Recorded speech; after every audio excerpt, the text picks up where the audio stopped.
So a very good morning from Scotland and welcome to this event from the Asia Scotland Institute. My name is Alex Humphreys and I will help moderate today's discussion. Also from the Asia Scotland Institute is Roddy Gow, Chairman and Founder, and Andrew Brotherston, who can help with any technical difficulties. The APAC region is home to some of the largest carbon emitters. According to BP's review of world energy, the region emits 52% of global carbon, with China making up 50% and India 14% of the region's emissions. In this webinar, we will discuss how the finance industry is taking an instrumental role in helping the region transition to low carbon economies, and how the industry is supporting its clients to adopt best practices. Joining us today is Stewart James, Managing Director of Group Government Affairs at HSBC.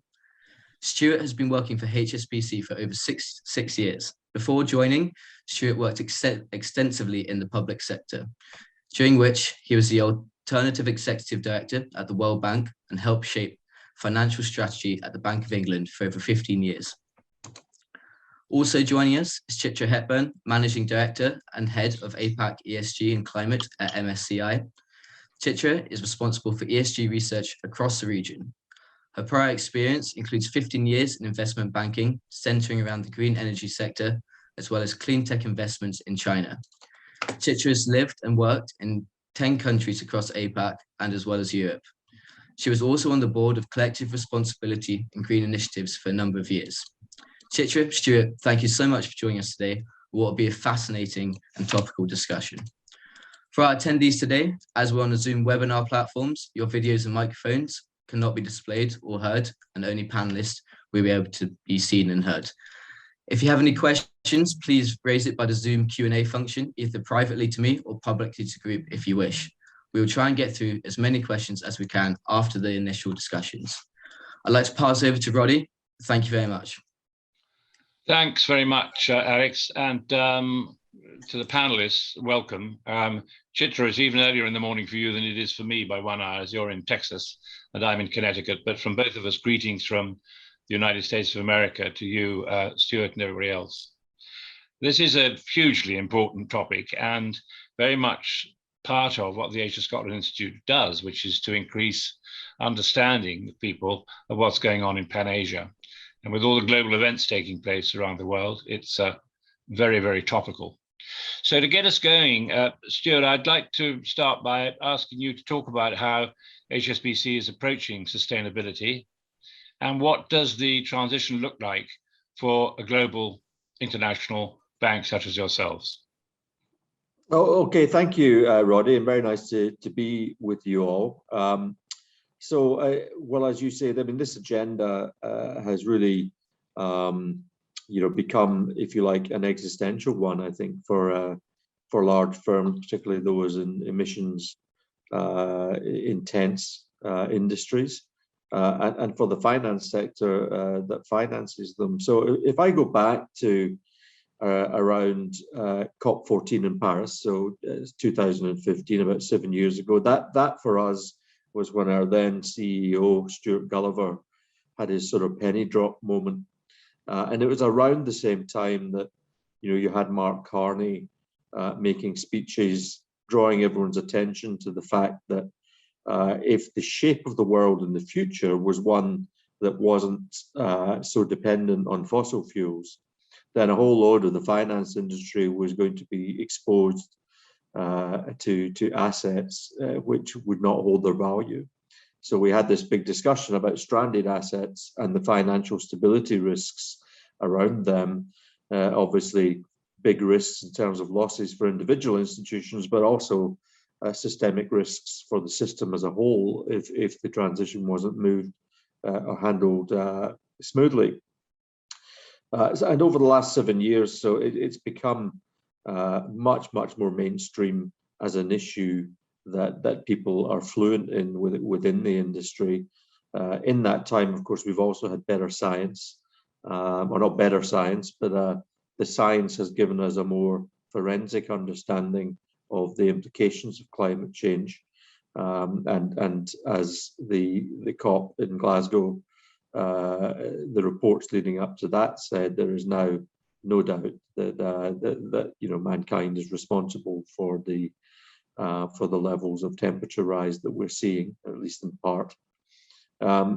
We also got, I think, a much greater sense of the commitment from governments and their credible intention to take steps to try and mitigate that temperature rise to the extent that they can. Some is already locked in, but to try and hold that temperature rise down. And we also, I think, have begun to see a lot of market response. So despite what regulators and governments are doing, we see an appetite, and I'm sure Chitra will want to talk about this a little bit. We see an appetite amongst younger investors for sustainable investments products. And you know, the stakeholders more broadly want to be reassured that the way financial institutions are using their money is indeed consistent, not just with high returns, but durable high returns, that they're not going to fall off a cliff sometime in the future. So if I run through, you give me sort of 10 minutes, so I've probably eaten into about 3 or 4 of these already. But if I run through some of the things that are top of our list in HSBC, and we really are typical of any large international bank in this, we're all working through the same issues. Any new issue like this needs to be driven from the top. So we have a very high, but we have a strategic planning center that is thinking through what this means for us as a bank, and then sort of beginning to fan that out, and as lower down the chain, managers and leaders take more responsibility for thinking that through. We have global targets, in our case, $1 trillion in sustainable lending and investment by 2030. And the targets or scorecards against which all our senior management are measured. So all the CEOs across our network now have targets related to sustainable finance, as do all the heads of our global business. So, we will be held accountable. Performance will be measured by how we do as an institution, as individuals, on this issue. The second big thing we had to do was really try and understand how to define and measure climate-related risk. There's a lot of international work and academic work going on in this that's helped us. But over time, we've engaged in the debate that public policymakers are involved in about defining what's sustainable and what's not in terms of activity. That started off as a little bit of a binary discussion, building windmills or rather running windmills would be defined as a sort of pure green form of producing energy relative to fossil fuels as pure brown. It's developed into a much more sophisticated discussion in terms of what activities in the financing of them are transition aligned. So, making things greener and in a way that is consistent with a pathway that keeps the temperature rise down to 1.5 degrees or certainly below 2, as in Paris. And we've begun to work with our clients to understand, so that we can assess our risks, we need to assess our clients' risks. So the largest clients, we've spent a lot of time talking to them and sending them questionnaires to understand what their strategy is, what their exposure is, and what the plan is for dealing with that. And if they're not sure of what their exposure is, there are an increasing number of external credible sources outside that are looking at industries and determining that for them, like the Carbon Disclosure Project, for example. So we've developed what we call a transition risk scoring tool that is then allowing us to make decisions based on how clients are doing in adjusting to the transition to a low carbon economy. The next thing we're doing is we need to be able to talk about that to our stakeholders, particularly investors and customers. And so our disclosure, we are a member of something called the TCFD, which is one of the industry-driven standards in what good disclosure looks like in this area. And we have gone from essentially telling a story about how it is we want to deal with climate change to giving increasingly quantitative information about how we're doing that. And that is something that we will continue to get more sophisticated about. Our asset management business is creating funds that are, of course, targeted on sustainable investments. Because, as I mentioned before, we find that there is a much greater appetite amongst the investment community for these, and they return well. We find that firms that manage their sustainability interests well tend to be pretty well governed and managed firms in the first place. And our philanthropic activities and community-based activities are also now increasingly dealing with climate and climate risks. So I'll stop there because there's a lot more we can dig into and dive into as we go forward. But that's the sort of broad picture of what the journey we've been through. It's not one that has an end.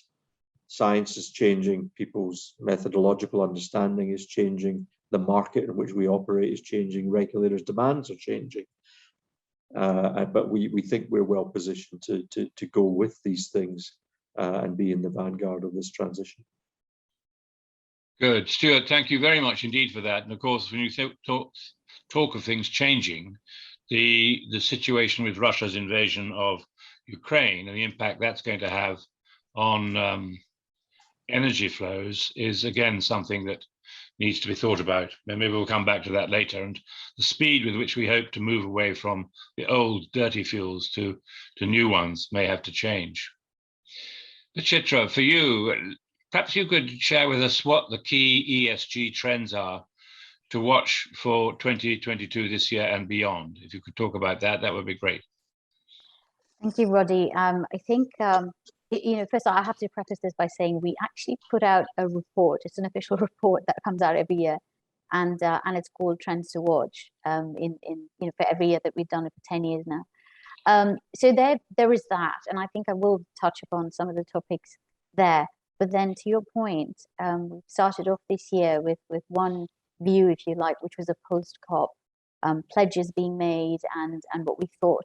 The kind of world that we were going into, and I think now, particularly with these new sort of geopolitical developments, there's a different sort of lens through which we need to look at how we're going to get those pledges through, and whether or not those plans need to be revised.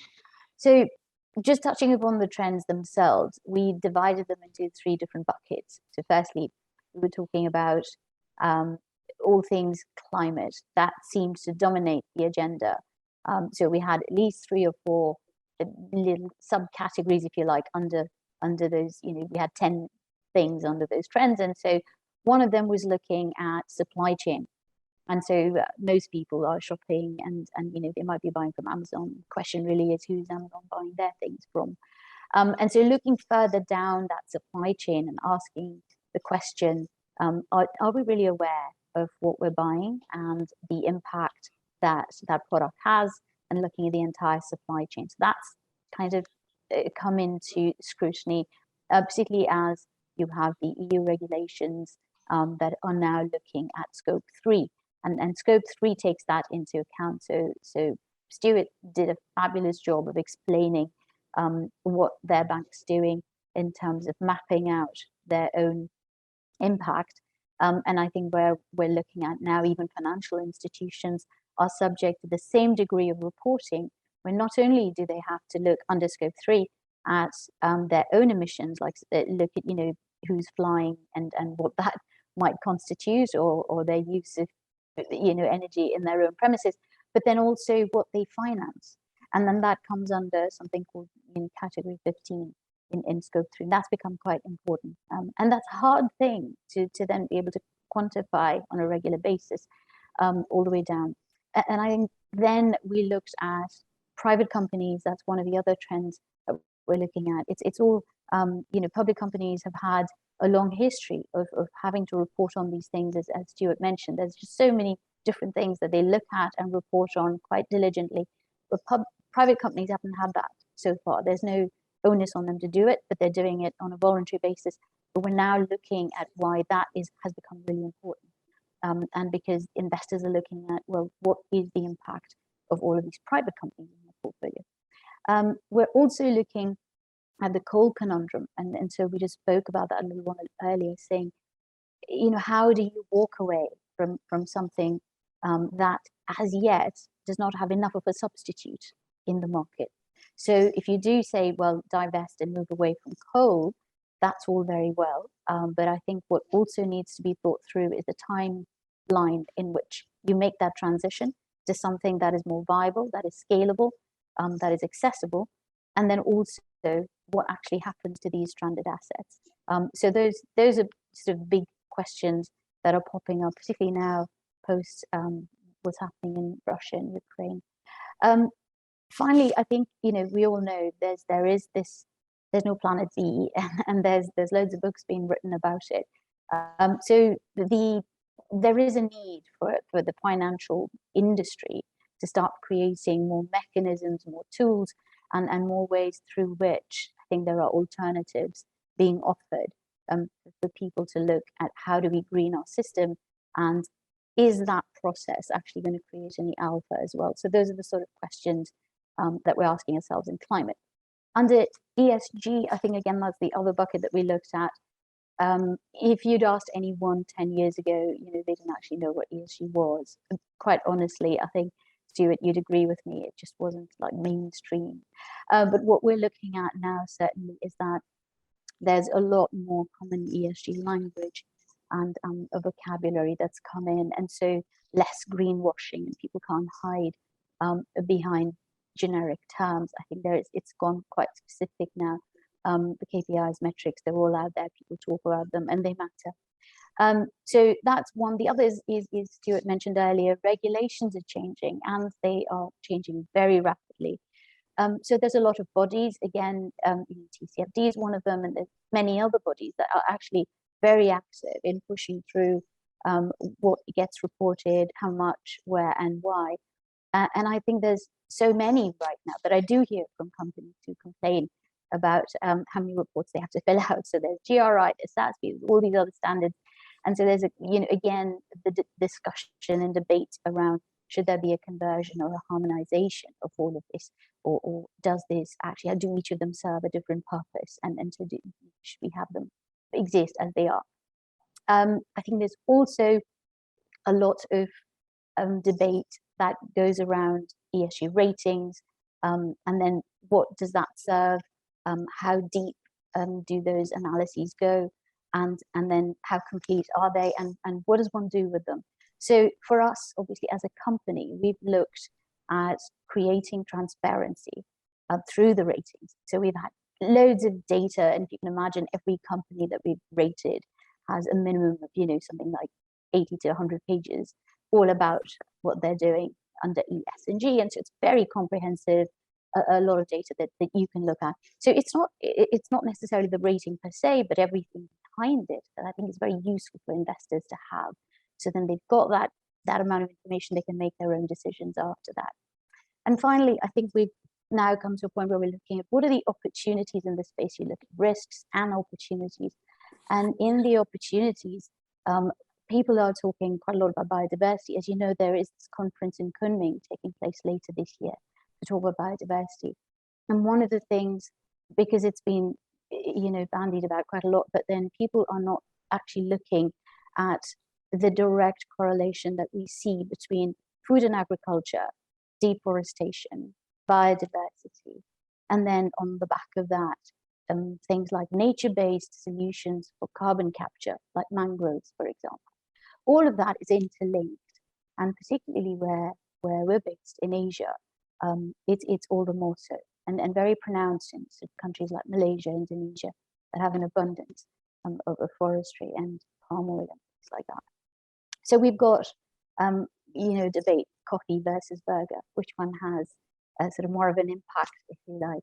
And then finally, I think we're also looking at two things that are very, very topical. So one, be remiss not to mention healthcare and how the whole antibiotic debate, it needs to be addressed, because what we see now is a huge resistance to that. We need to get to the next generation of that antibiotic development. And so there has to be sort of in agriculture a lesser use, if you like, of that in order for it to be effective.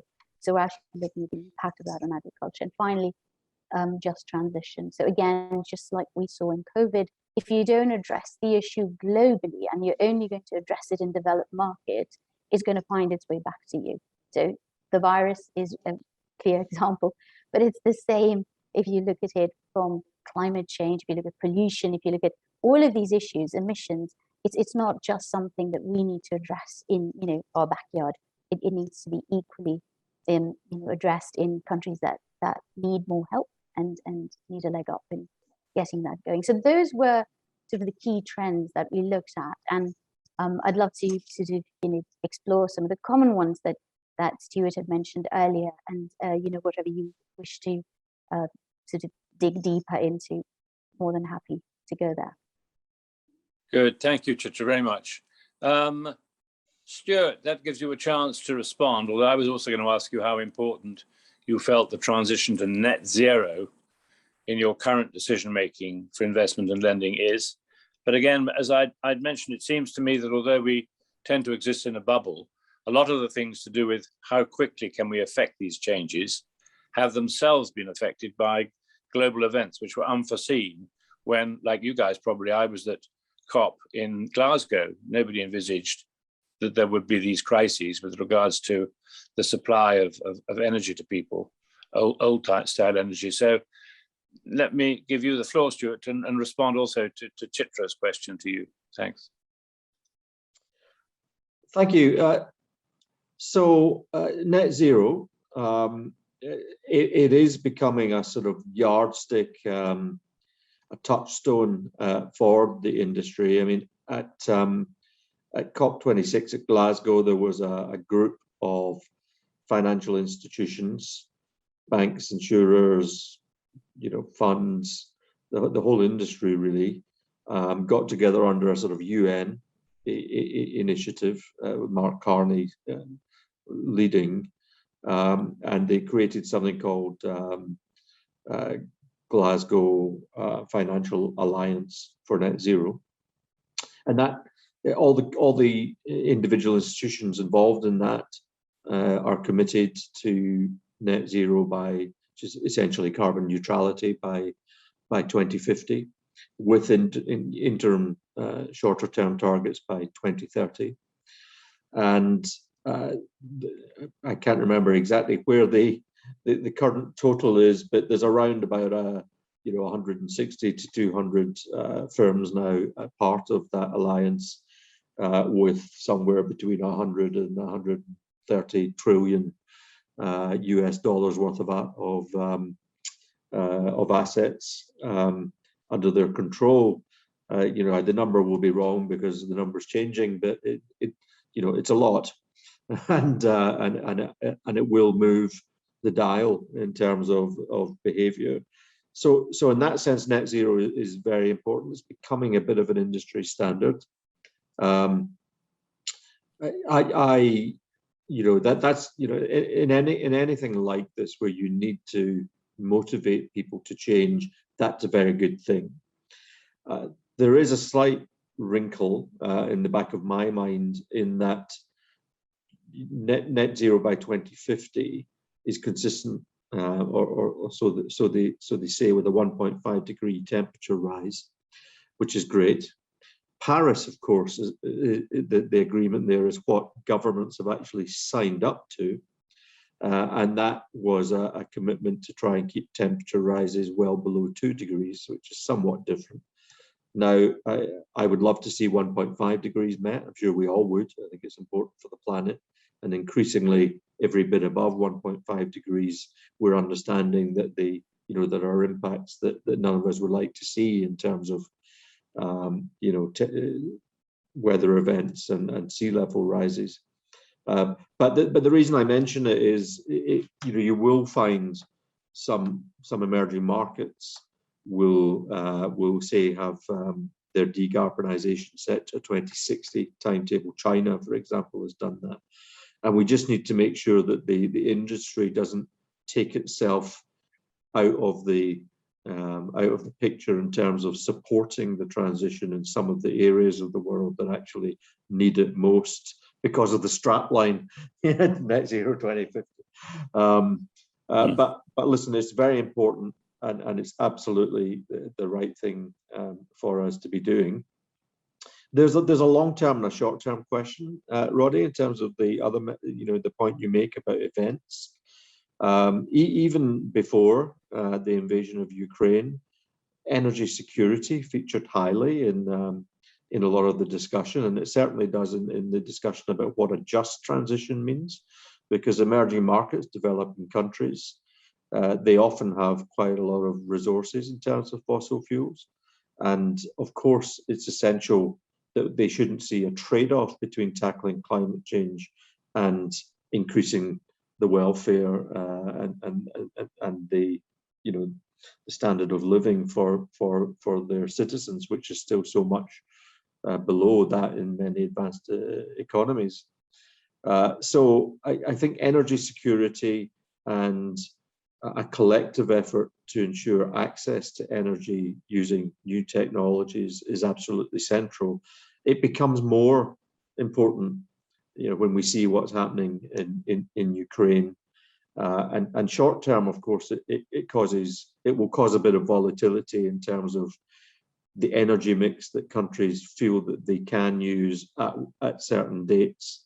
But I don't actually think it changes the long-term commitment or the long-term necessity in terms of reducing fossil fuel use to the sort of timetable that was produced by the IEA during the course of last year.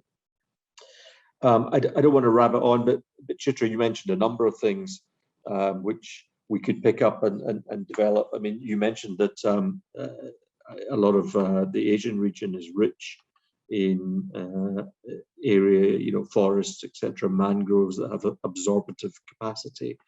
That should be an advantage, for the region. I personally think that carbon offsets will be and should be part of the transition picture to phasing out use of fossil fuels. Of course, at the worst end of the spectrum, they could be used just as a way to buy yourself out of trouble, and that's not the way we want to see carbon offsets be used.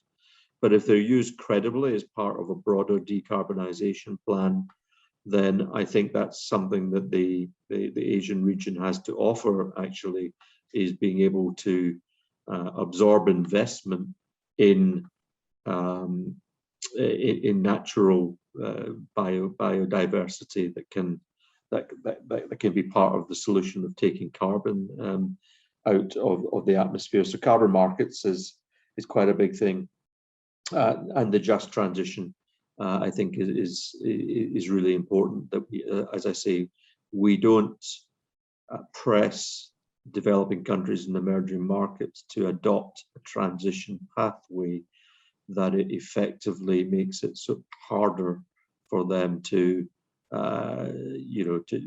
develop their economies in the way that it's necessary and right for them to do for their citizens.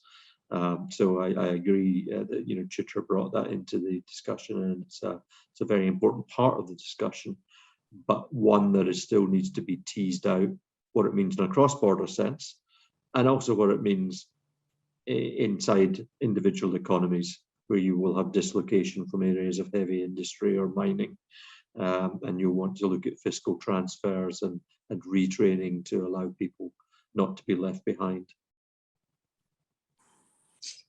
Thanks. Chitra, your thoughts on what Stewart said? Yeah, well, there were a lot of thoughts out there.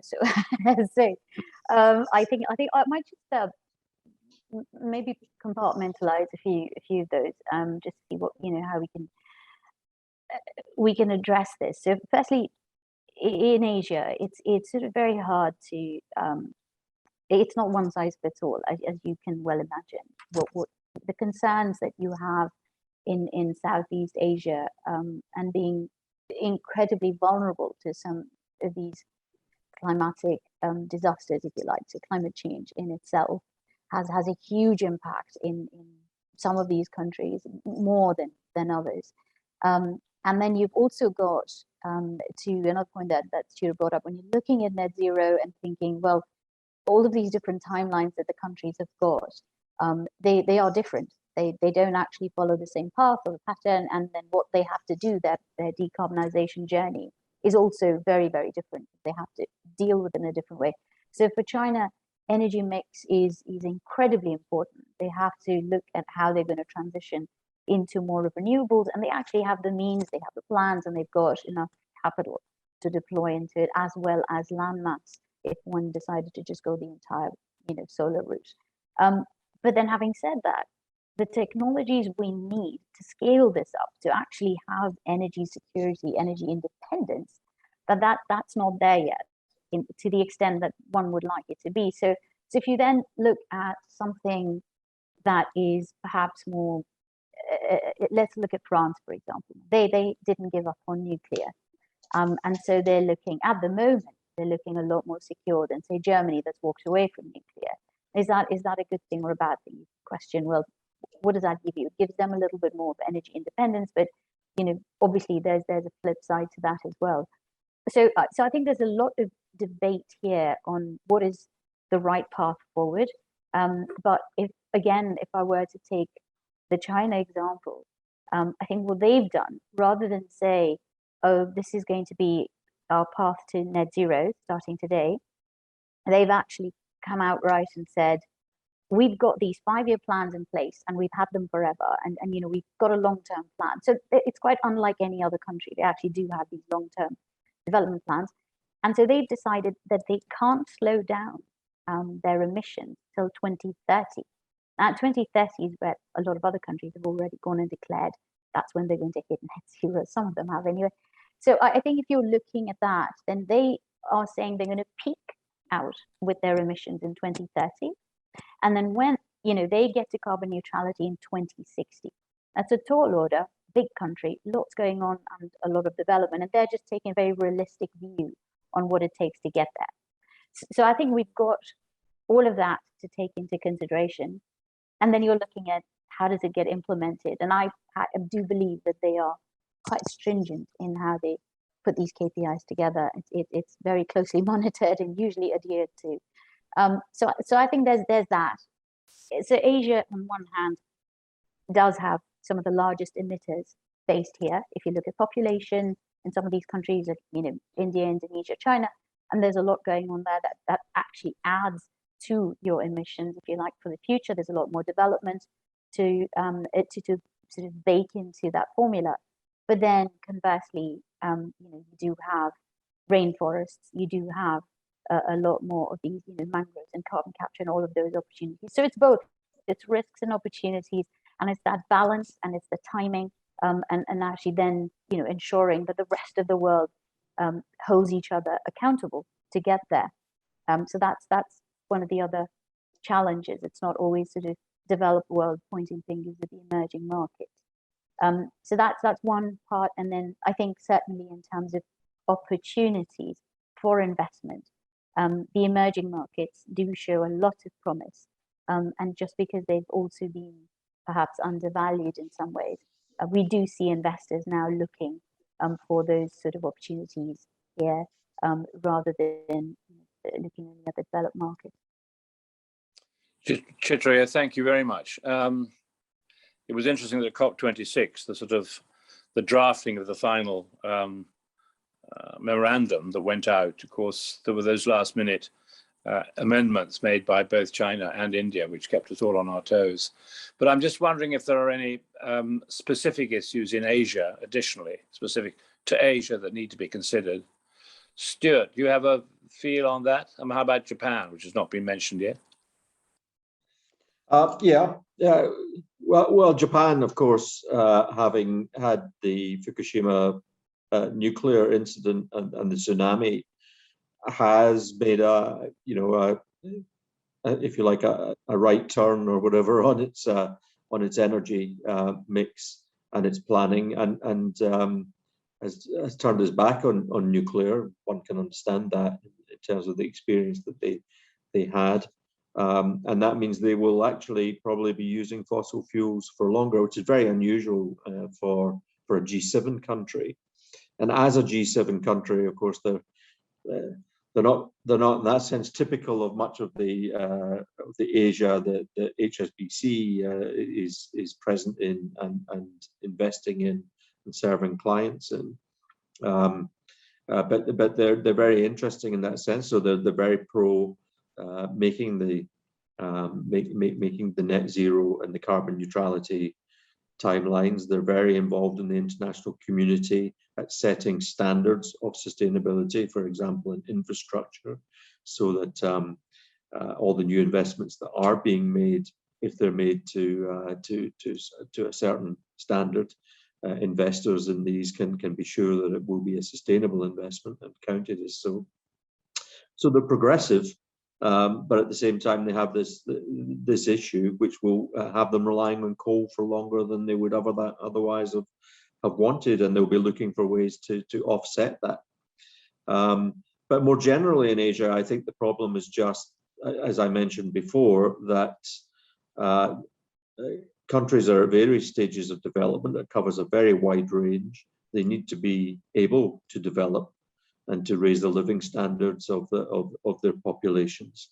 So a way needs to be found to be able to do that that's consistent with transition, but inevitably they will not move at the same pace as most advanced economies. And I think as a community, we need to accept that. And not just be tolerant of that. We need our own planning to fit into that timetable that may be slightly different. And the thing that matters is the aggregate. So provided the aggregate is consistent with the Paris deal, then it's right. I think that it's part of a just transition that advanced economies should go faster, and that emerging markets and developing countries should be able to go slower, should have, in many cases, a peak in emissions slightly later. But efforts will still need to be made in these countries, and there will be investment opportunities and the need for investment, say, to reduce emissions intensity, to make processes more efficient. And if you've got a lot of urbanization going on, to use the new technologies again to make buildings energy efficient, transport systems efficient, and a lot of these technologies, some are still being worked on and won't be ready, but some have been trialed and used in advanced economies. And I think the onus is on those who have done so, and those are like the finance industry that have been involved in these projects and large engineering companies, to help move that technology across and make it useful earlier in the development that Asian countries are making. So there's a lot to do. There is specific to, if not specific to Asia, then specific to emerging markets, if I can put it that way. LATAM will have some of the same issues. There will be some of the same issues in Africa. But Asia, which has a requirement, I read, for 66 trillion US dollars worth of investment, if we're to meet Paris targets, is absolutely at the center of this agenda. Stewart, thanks very much for that. Chitra, how do you feel about the sort of the Asian aspect that we've been referring to?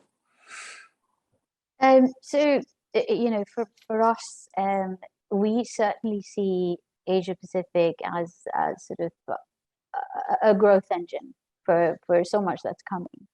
And certainly when you look at the technologies that have been deployed and in developed markets and in developed countries, I think the potential to then deploy that to scale is a lot harder, because you have to retrofit it into a system that already exists and has done for decades. And so, and that amount of infrastructure investment and change isn't a thing that is taken very lightly in the developed markets. So what we're actually seeing in emerging markets is that ability to bring in clean tech that has never been used before, and then deploy it to scale and be able to then see a much bigger impact by doing so.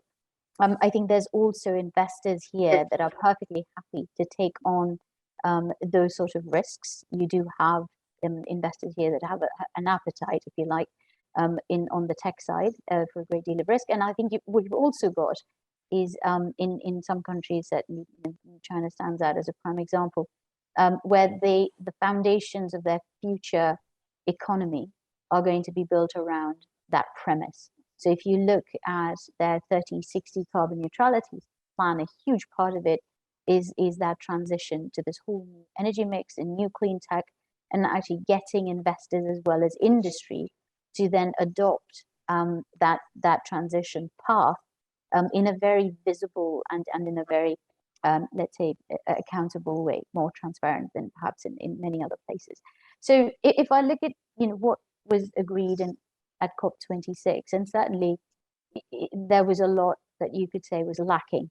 We didn't sort of tick all the boxes, and there was a lot more work to be done. But I suspect we're on the right path, firstly. And secondly, I think when you look at the upside, which is, we work with investors every day. That's what we're working on. So on one hand, we've created all of these tools and analyses as a company for investors to then be able to run stress tests and scenario analyses on a 1.5 degree world or a 2 degree world or a 3 degree world. And just as in the past, I think we had all the data to be able to map out carbon emissions and say, well, what is the impact of a company's activities on the planet, for example? And we can still do that. And we're able to see, for example, you pick just one firm and you say, okay, British Petroleum, here you are, BP. If you were the only company in the world and we based your activities as the, if you like, the benchmark, where are you taking us by the end of the century? Are we going to end up in a 3 degree world or a 4 degree world or a 2 degree world? So we have the tools to be able to do that. And it's quite transparent. Anyone can see I've invested in 10 companies and the average of the world that they're taking me into is well over 2 degrees. It's not at all Paris aligned. On the other hand, you've got other tools that are able to look at it conversely and saying, here's climate change, it's coming your way. And we've got a 2 degree world scenario in 10 years' time. What does that do to your business? And then what that does is actually juxtaposes all of these implications, if you like, of that temperature change on your business. And so if you happen to be in agriculture, you've got to question how that's going to work. Because obviously, if it's exposed to the elements, then that's going to impact your business. And it's the same if you're in tourism. You've got to ask yourself, what does that do to your business? So we're able to look at it. This is, I'm just giving simplistic examples, but most businesses do get impacted by climate change. And what we're able to do is project that into the future, run a 10-year analysis on that. And you literally, sort of, with that scenario analysis, can work out the valuation change. And then you plot it back to now to look at a net present value. So that, again, is a wake-up call for most investors, because then they're thinking about, well, what's my portfolio worth? So it's a very tangible way for them to see what's happening. Good. Chitra, thank you very much for that. Alex, I think we may start to lose a few people. I see one of the people who had put some questions is having to go, but would you like to move now to the Q&A and see what we've got there? Yeah, absolutely. So although Martin is now leaving, thank you, Martin. Sort of based on the questions he's been asking, he's wondering if the current approach to the transition and to carbon neutrality is a correct one, in the sense that, we've seen with Russia the emergence of like nickel sort of shortages and precious metals. And is the current approach that we're taking, should we more be focusing on like the core issue of emissions instead of coal? Stewart, do you think there's there should be another way of looking at this? Well, I certainly agree that it's not just about coal. Coal gets called out because it's the most sort of egregious, if you like, source of fuel in terms of its emissions footprint. But it's a much more complicated story. There's, beyond carbon, there's a lot of a host of other greenhouse gases, and really all ultimately are important. I mean, I don't think the net zero, and I saw one of the other comments about, it's a long way away. Is it kicking the can down the road? That's a good point. Anything that has a deadline of 2050 or 2060 on it, for most of us in our day-to-day lives, that's, and particularly in democracies that are governed by political cycles that are much, much shorter, it would be very easy for that to become an ineffective planning tool and for us to start missing targets. So I agree, not that we shouldn't have that aim and that ambition, but that to actually make it real, you need short-term targets, which need to be realizable, measurable, relevant to the political cycle that we're in, which involve all of us in the decisions that we make, rather than it being sort of somebody else's problem. And in that sense, it's not just about coal. And we need to be quite clever about the way we think. I could go out tomorrow and buy an electric car and feel very good about that. But if the way I charge it is to plug it into a grid that is sourced largely from, a fossil fuel network, then I've not really done very much. So it's a holistic problem. Likewise, if I buy a car and it's been very energy intensive to build, and then I've shipped it halfway across the world too, I may have undermined all the good that I was trying to do. So it's a holistic issue that involves behavioral changes on all of our parts and needs short-term targets, not just 2050. Thank you very much. Chitra, do you share a similar perspective, I'm sure? Or yeah, look, it's a systems view that we have to take on this, and we talked about earlier, regulators in the past were bearing the burden of making all these changes, or actually pushing through some changes, and then I think it sort of passed on, if we're looking at the journey of how this has gone, to companies and then industry to start to take on some responsibility, and so that sort of moved into the sustainability report and the CSR reports and things like that. And today what we're looking at is capital markets taking on again a bit more of that responsibility of how do we start to shape what gets financed, how do we start to see where funds get deployed, support or not support as the case may be, to then get to a greener world. So I think in all of that, if you just single out one thing and say it's emissions or it's cars or it's one thing, I don't think that's going to solve the problem necessarily. It's got to be the entire ecosystem that we address. And that takes regulators, finances, industry, and the community, most importantly, to work together, because everyone's got to start making different choices and everyone has to start to move things in a certain direction. Now that happens in the most perfect of societies, perhaps. And even then, if you look at the Nordics or you look at any of those countries that started on this journey earlier than others, they're still not there. You can't say it's all sorted. So yes, it's a journey. And I think every country embarks on it at their own pace and at their own time. But what this net zero movement has done, certainly for GFAMs, I do want to underscore that what happened in Glasgow, I think was quite important and should be taken into account. Firstly, the reporting structure is no longer, when you talk about kicking the can down, 5 years. It's not 5 years every time. Now, every year, all of those members have to actually report out on the progress they're making. So it's no longer back-ended. You can't just sit there and say, I'm not doing anything now, and I'll do it right at the tail end of those 5 years before, the next big COP. So that's holding them accountable, and it's a lot more transparent. And I think the second thing that we see coming out of that is this universal acceptance. At least nobody's saying climate change is not a thing. At least we turned the corner there. So I think we just have to agree that there were some milestones that we came across. And so they might seem like little things, but frankly, that was so necessary, because without that, you can't have a holistic or a systemic view on how to change things. Thank you so much. So a question from Sandy McDonald. She was asking, are there any particular areas of financing expertise from the Scottish financial sector companies that you think would be welcome to support transition within APAC? Stewart.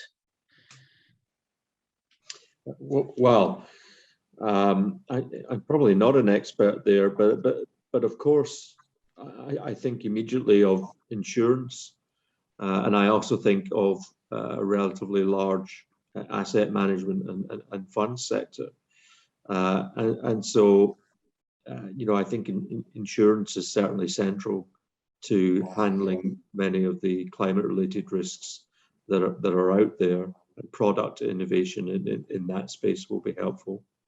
Likewise, I think the assets that we have under management, I think there's potentially a lot of good investment opportunity in the Asian region, where these investments could be put to good use. As I say, it's still a region that has great potential for growth and an emerging middle class. So there's great opportunity for investment there. But you could also use these funds well as a way to sort of change behavior with some of the choices that you're making, or incentivize certain behaviors in line with the climate change ambitions we have. So I think, again, product development and using the weight of voice that you get through having these assets to manage is almost certainly something that we could be doing. And on the industrial side, I suspect we have a lot to offer from the efficiencies that we've learned in the oil industry, and to the extent that we are using fossil fuels into the future, being able to do that as efficiently and cleanly as possible. Thank you. I mean, both Chitra and Stewart, we both sort of touched on how it's the whole holistic society and everyone needs to take their role in sort of, reaching this goal or these goals. Do you think that sort of whoever leads the charge will vary depending on where you are in the world? So do you think sort of the capital markets will take more of a role in, say, the US, in Singapore, as compared to, say, somewhere in China, which might take a more of a regulatory and governmental sort of lead first, followed by the capital markets? Chitra, what's your thoughts on that? Absolutely. I think it's quite very much like you just said, Alex. I think there are some countries that, it's a carrot and stick thing. In some places, the one works better than the other. And I think it's also a matter of culture and history and legacy. So where I live, normally when I'm not hanging out in Dallas, in Singapore, it's a very compliant society. And they tend to, if you say masks on, everyone's got masks on until they say they come off, which that's going to happen very soon. And so the way I look at it there is that you have to leverage whichever mechanism you think works best for your society, for the country, for the pace at which change needs to happen. So in China as well, it would be regulatory, but capital markets, I think, are going to be, in the developed markets, a lot more impactful in actually making this change. So Stewart earlier, he spoke about Mark Carney. When Mark Carney decided to make this central as a theme, the way he went about it was actually talking about the risk that climate change poses to the value of assets. And I think for anyone in the developed world, that is, rings a much louder alarm bell for them than any other argument you might want to push out there. So certainly, I think, capital markets has a huge role to play, particularly in the developed markets, but equally so, bringing some of those solutions. If somebody said green your portfolio in the next 10 years to like 50%, they'd be scrambling for where to invest. Where do you invest? Are there that many alternatives to green your portfolio? And for those alternatives, I think they might turn this way and look at the emerging markets for more of those solutions. Stewart, as I suppose, as you've been both public and private, would you have anything to add on that? Or? Yeah, just a quick thing. I mean, I agree. The traditions of different areas in respect to finance, market-based versus bank lending, etc., will no doubt play out in this too. But there's one thing that we really need for markets to work wherever we're putting them into action, and that, well, two things actually.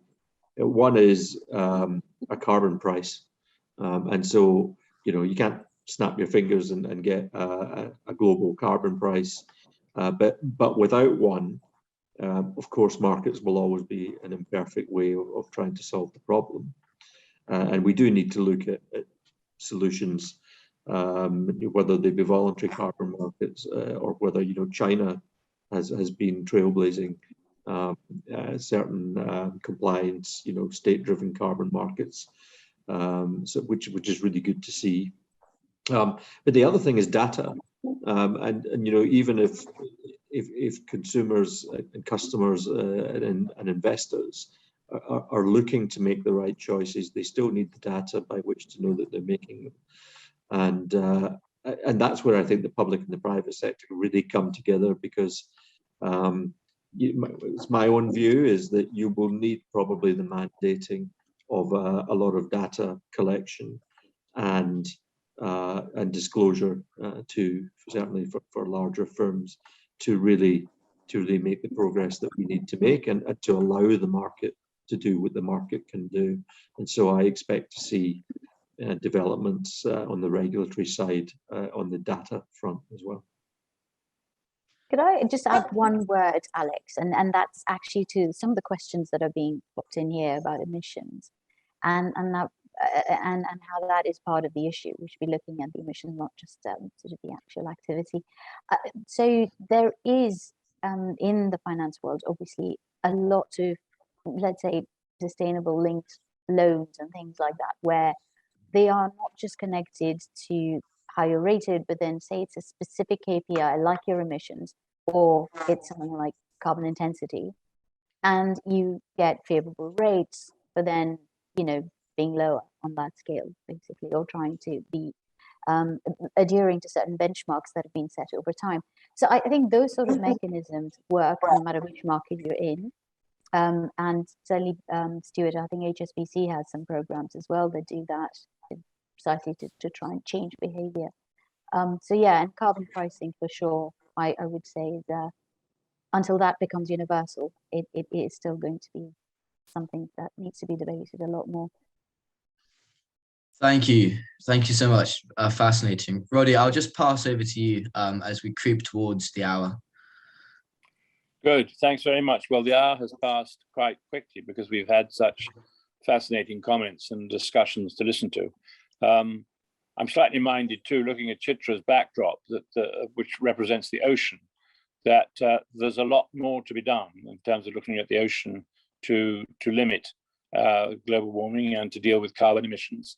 And the totality of the progress that science is making in helping us think about some of these issues is very interesting. But I'd like to thank both Stewart and Chitra for having covered such a wide range of topics. I think that anybody listening in on this call and who will see the recorded version afterwards will come away very much better informed than they were before. And I'd like to thank also Andrew and Alex for making this webinar possible. And on behalf of the Asia Scotland Institute, thank Chitra and Stewart for participating and educating all of us as a result of this webinar. So to all of you, thanks. And the next time we appear is, I think, on April the 4th, which is World Landmine Day, when we have an event with Heidi Kuhn from California talking about the work that she has been doing, lifting landmines in Afghanistan, particularly to enable food to be grown to meet the terrible crisis of starvation in that particular country. So from climate and climate change to food and food supply, which is our next topic. Thank you, everybody, for following us. And again, thanks so much for participating today. Thank you.